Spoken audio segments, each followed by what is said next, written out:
(2023년 5월 29일) 이정훈입니다. 드디어 윤석열과 김정은의 대결이 시작됐습니다. 우주에서 기싸움에 들어갑니다.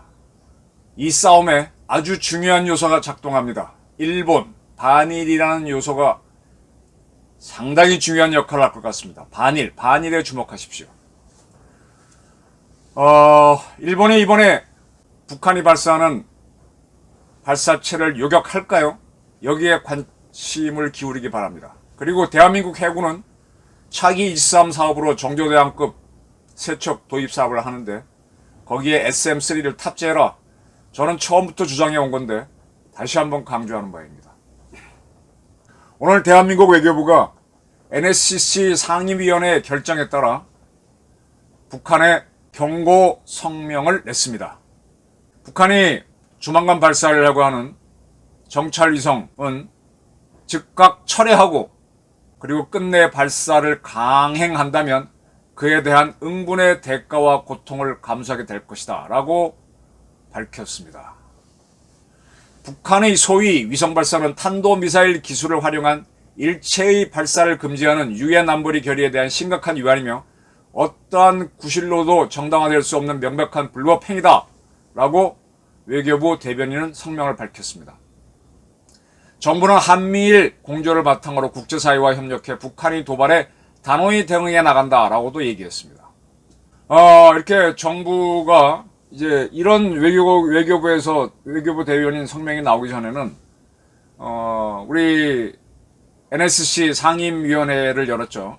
그래서 조태용 안보실장 주재로 박진 외교부 장관, 권영세 통일, 이종석 국방, 김규현 국정원, 김태호 NSC 사무차장 겸 안보실 1차장, 임종덕 안보실 2차장이 참석해서 합참으로부터 북한의 정찰위성 발사 로켓에 대한 보고를 받고 이런 결정을 내린 겁니다. 외교부 대변인을 통해서 성명을 발표한 겁니다. 그리고 이제 북한이 이걸 쏜다고 하는 거는 이런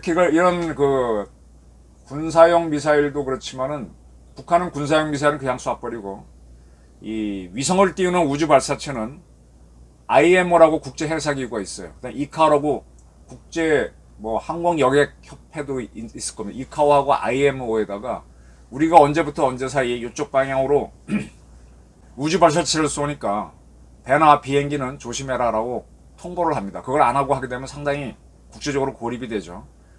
북한이 IMO에다가 이걸 통보를 했습니다. 근데 IMO에서는 이 동북아 지역의 임무를 총괄하는 조정국으로 일본을 지정했기 때문에 일본한테 이걸 통보를 했어요.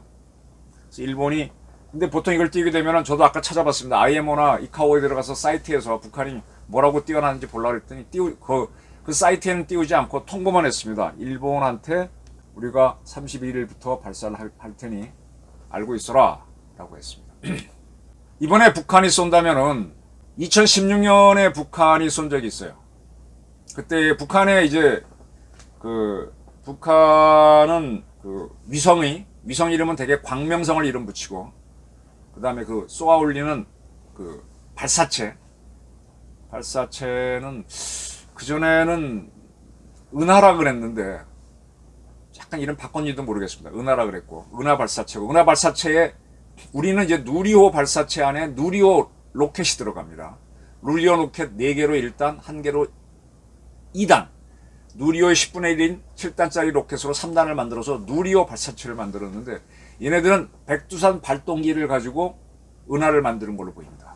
백두산 발동기 몇 개를 묶어서 1단, 몇 개로 2단 이렇게 해서 만들겠죠.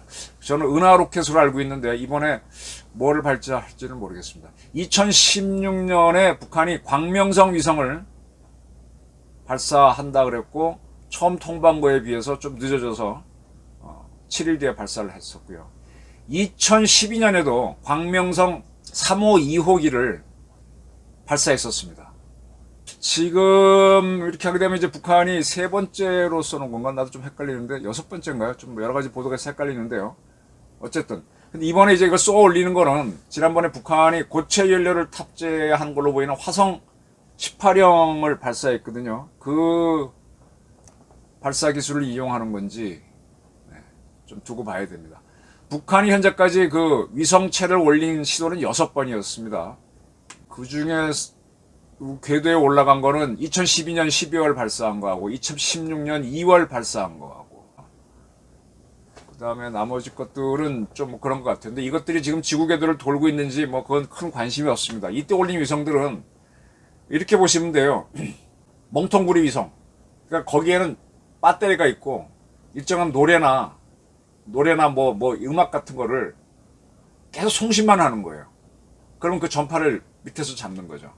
그래서 위성이 살아있다, 돌고 있거나 어디를 돌고 있거나 확인만 하는 거지. 거기에 카메라가 있어서 지구를 관찰하거나 이런 건 딸리는 거죠. 참고로 1970년대인가 제가 연대는 자꾸 헷갈리는데 중국이 동풍 발사체를 이용해서 장정 로켓을 만들어서 그들은 동방홍이라고 이름 지은 인공위성을 올렸습니다. 그것도 역시 공산주의 국가 음악만 계속 나오는 그런 위성이었죠. 뭐 정찰하거나 그런 건 안 되는. 뭐 지금은 하겠죠. 기술이 발달해서. 북한은 지난번에 올린 거는 그런 걸로 보이는데 이번에는 지난 4월 달에 북한 매체들이 화면에다가 띄워놓은 상태에서 자기들이 개발하겠다고 하는 광명성 위성 재원을 살짝 공개했어요. 잘 안 보이게 해놓고 했는데 이제 사진을 확대해서 뭐 전문가들이 보니까 다 소설이죠. 지금은 정확하게 알 수가 없지만 한 300kg 정도 무게가 되지 않겠느냐. 그러면 이번에 우리가 이제 누리호를 발사했는데 누리호 때 이번에 탐지 위성 역할을 하려고 올라간 건 100kg짜리거든요. 그보다 좀 크다는 겁니다. 근데 이제 100kg든 300kg든 정찰 위성으로서는 가치는 없어요. 그냥 찍어봐야 큰 의미가 없습니다. 보통은 되려면 1톤 정도는 넘어야 됩니다. 우리는 현재 이제 누리호는 그런 위성들을 싣고 올라가서 올릴 수 있는지 시험하기 위해서 8개인가 9개의 위성을 작은 걸 끌고 올라가서 차례차례 떨어뜨려 본 거고, 그걸 다 묶으면 토탈 한 1톤 가까이 되겠죠. 8개를 다 묶으면 500kg 가까이 될 겁니다. 근데 이제 누리호 더 업데이트하고 더 발전시키면 1톤짜리 끌고 올라가겠죠. 그래서 이제 우리는 그런 걸 올리려고 하는 건데, 우리는 이제 준비 단계로서 이번엔 100톤, 100kg 이하를 몇 개를, 8개를 띄워봤고요. 북한은 이번 300kg를 띄운 걸로 보이는데, 우리는 이와 별도로 정찰위성, 군용 정찰위성을 군에서 하는 사업인데, 이게 425 사업이라고 합니다. 우리가 제 기억이 맞을 겁니다. F-35A 40대를 미국에서 도입했죠. 그에 대한 반대 급부로 우리가 이걸 사준 대신에 이런 기술을 제공해 달라 그래서 정찰위성 도입 사업을 하게 됐습니다. 그 정찰위성이 제작이 돼서 지금 우리 누리호로 올리기에는 누리호 실력이 딸리기 때문에 안 되고, 지금 몇 차례 말씀드렸던 그 스페이스X 4의 로켓으로 다음 달인가 이 최초의 한국 정찰위성이 올라갑니다. 우리가 지금 갖고 있는 무궁화위성이라고 하는 거는 통신위성이라서 지구에서부터 36,000km까지 올라가서 그거는 정찰하는데 한계가 있어요. 이 정찰위성은 한 300에서 500km 사이를 지구를 남북으로 돌기 때문에 가까이서 북한을 촬영할 수 있죠. 425 위성 사업에 따라 한 개의 위성이 아니라 너댓 개의 위성이 우리는 올립니다. 누리호 발사를 성공으로 우리도 이제 앞으로 정찰 위성을 올릴 수 있는 기술이 확인됐고, 또 이제 425 사업으로 미국의 스페이스X 발사체를 이용해서 군용 정찰 위성을 띄운다라고 하니까 북한도 지지 않으려고 지난달에 정찰 위성 준비됐다라고 발표했고, 그 다음에 지난 5월 16일 위성발사준비위원회를 열어서 차후 행동 계획을 승인했습니다. 김정은이가 이제 개발을 했으니까 쏘겠다라고 결정을 했고, 그 쏘겠다는 결정을 내리고 난 다음에 IMO에 통보를 한 거죠. 일본에 있는 일본이 대행하고 있는 IMO 측에. 그래서 31일 경에 쏘겠다. 내일 모레가 되는 거죠. 그런데 여기에 대해서 대한민국이 NSC를 열어가지고 철저하게 고통을 주겠다라고 했습니다. 철저하게 고통을 주겠다. 유엔 안보리 결의 위반이다. 딱 이거 아주 중요한 이야기를 했습니다. 북한이 이제 지난 4월 달에 위성 개발을 선언했을 때, 그때 일본의 방위성 장관은 그 4월 20일이죠. 북한이 정찰 위성을 쏜다고 보고 자위대에게 파괴 조치 준비 명령을 내렸습니다. 그러면서 구체적으로 어떻게 했느냐? 팩3 미사일 부대를 오키나와 등 이 미사일이 북한이 쏜 그 우주 발사체가 지나가는 궤적, 우리 노리호가 발사된 궤적하고 비슷할 겁니다. 오키나와 쪽으로 해서 필리핀 쪽으로 할 텐데 그쪽에 배치해서 이제 이게 발사가 되면서 처음에 1단이 떨어지고 2단이 떨어지겠죠. 그게 일본 영토 가까이 오거나 하게 되면 쏴 맞추겠다. 이렇게 명령을 준비하라고 내렸고, 일본 해상자위대한테는 SM-3도 쏘도록 준비하도록 명령을 내렸습니다. SM-3를 발사하게 되면 1단, 2단 떨어뜨리는 걸 맞추는 게 아니라 그 날아가는 본체를 맞출 수도 있죠. 탄도미사일을 맞추는 거니까, ICBM 맞추는 거니까. 그래서 일본은 준비태세 명령을 내렸습니다. 이 준비태세 명령이 상당히 흥미로운데, 일본에는 자위대법이 있어요. 자위대법에서는 이 자위대는 순수 일본 방어만 위해서 쓰도록 돼 있죠. 자위대에 대해서 출동 명령을 내리는 게, 일본 방어로 해서 출동해라 그러면 작전 들어가는 거고, 출동하기 전에 출동 준비 명령을 내립니다. 태세 명령인가 준비 명령인가 내립니다. 근데 아직까지 일본이 출동 명령하고 출동 대기 명령인데 한 번도 내린 적은 없어요. 그리고 요거와 별도로 일본에서 뭐 소요 사태가 벌어지거나 또는 뭐 간접 침략을 당했다, 간첩이 들어와서 뭐 시끄러졌다 그러면 치안 출동을 내릴 수 있습니다. 치안 출동을 한 적도 없죠. 다만 치안 출동 대기도 한 적이 없습니다. 그러나 이제 재해가 일어났을 때, 재해가 일어났으면 재해 파견을 합니다. 그리고 북한의 배가 옛날 불심선이라고 그래서 일본 영해 가까이 왔을 때 해상 경비 행동을 발령한 적은 있어요. 근데 이번에는 파괴 명령, 파괴 준비 명령을 내렸습니다. 일본 자위대가 자꾸 움직이도록 만드는 거죠. 그래서 이번에 북한에서 쏜 이 발사체가 올라가다가 1단을 떨어뜨리고 2단을 떨어뜨리는데, 그게 일본의 오키나와나 근처 일본에 왔을 때 일본의 SM-3를 쏴서 대기권 밖에서 격추시키거나 더 일본 영토 가까이 왔을 때 팩3를 맞춰버리면 그 현란한 불꽃놀이가 세계적인 화제가 될 겁니다. 일본은 자기네 영토 가까이 떨어지면 분명히 팩3로 요격할 겁니다. 북한이 어떻게 할까요? 난리 부르스가 나겠죠. 그러면 대한민국에 숨어있는 온갖 좌파들은 이제 떠들어대겠지. 일본 뭐 욕하겠지만 사실 정상적인 사람은 야 할 겁니다. 고민 좀 할 겁니다.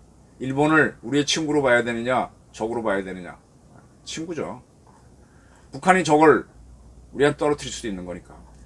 근데 지금 어쨌든 대한민국 NSC가 외교부를 통해서 상당히 북한에 대한 경고를 했습니다. 윤석열 대통령의 이건 기질인데 조태용 실장도 이걸 놓치지 않고 받쳐나가는 거고요. 지난번 북한 무인기가 왔을 때 이종섭, 그 다음에 지금 합참의장 누구야? 육군 지상작전사령관, 1군단장, 수도군단장, 그리고 그 질비한 사단장 어느 누구도 대응작전을 안 했는데 윤석열 대통령이 북한 무인기가 왔으면 우리 무인기도 넣어. 그래서 사단 무인기가 들어갔었죠, 이북에. 윤 대통령 특징입니다. 들어가라. 절대 지지 마라. 그래서 우주 기싸움이 벌어집니다. 이렇게 된 걸 딱 봤을 때 지금 우리 해군에서 아까 정조대왕 이지싸움을 한다고 그랬는데 거기에다 지금 우리 SM-2를 실으려고 했거든. SM-3를 안 싣겠다는 거야. SM-3를 실어야지. 북한이 쏘는 ICBM을 우리가 막아줘야 미국으로 가거나 다른 나라로 가는 걸. 다른 나라가 우리를 막아줄 수 있죠. 그리고 SM-3가 있어야 장차 중국이나 다른 나라가 우리한테 ICBM을 쐈을 때 그걸 또 막을 수가 있죠. SM-3도 싣고 SM-2도 실어야 되는데 상당히 고민하다 SM-2만 실었는데, 이렇게 해서 공조체제를, 동맹체제를 확보해 가는 겁니다. 지금 PSI 훈련을 하기 위해서 제주도 쪽인가요? 부산 쪽에 일본 해상자위대 호위함, 구축함이 들어와 있죠. 이제 북한을 향한 압박 훈련, 그 다음에 지금 한미 공군이 엘리펀트 워크, 지금 대규모 스트라이크 패키지, 북한을 때려 부수기 위한 그런 훈련을 하고 있습니다. 지금 우크라이나 사태 때문에 유럽에서 전운이 짙어진 거와 비슷하게 동북아에서도 짙어집니다. 지금 중국은 대만 해협을 둘러싼 미중 갈등의 스트레스를 해소하기 위해서라도 북한을 자극해서 한반도에서 자꾸 뭐가 일어나도록, 그래야 미국이 대만에 덜 집중하니까 북한은 또 이걸 이용해서 중국한테 뭘 받아내고 하기 위해서 계속 하는 겁니다. 자, 이런 기싸움이 벌어졌습니다. 이 기싸움에서 윤 대통령은 밀리지 않을 겁니다. 이제부터 주목할 거는 일본이 어떤 형태든 간에 팩3를 쌓았고 북한의 로켓 잔해를 격추한다면 어떻게 될 것인가. 우리 땅에서 떠드는 반일 세력들 대부분 좌파죠. 유심히 지켜보면서 속아내는 준비를 해야 될 것이고, 거기에 민주당이 평선한다. 후쿠시마 사태 가지고 후쿠시마 지금 방주소 갖고 떠드는 게 바로 이런 것 때문이거든요. 그렇게 해서 북한이 장단을 만들어 시위를 하면은 거기에 이재명이 이한 민주당이 춤을 추니까 언제부터 저렇게 아바타가 됐냐 이거야. 그러니까 일본 사회당 꼴이 난다. 제가 이렇게 보는 거죠. 김정은과 윤석열, 윤석열과 우주, 김정은의 우주 기싸움. 지금 정은이가 상당히 초조해하는 모습 많이 보이고 있거든요. 이런 기싸움에서 계속 밀어붙여야 됩니다. 아마 제가 보기에는 김정은 잡는 게 추미애보다는 쉬울 거라고 봅니다. 물론 김정은은 더 많은 조직이 있어서 더 결사적으로 저항했지만 상대는 그렇게 어려운 상대가 아닐 겁니다. 일본을 친구로 만들어서 북한을 잡아야죠. 핵이 없는 우리가 핵을 가진 북한을 잡을 수 있다고 저는 믿는 사람이고, 방법을 찾기 위해서 고심하는데 기회가 오고 있습니다. 한미일 공조로 잡는 겁니다. 윤석열 화이팅!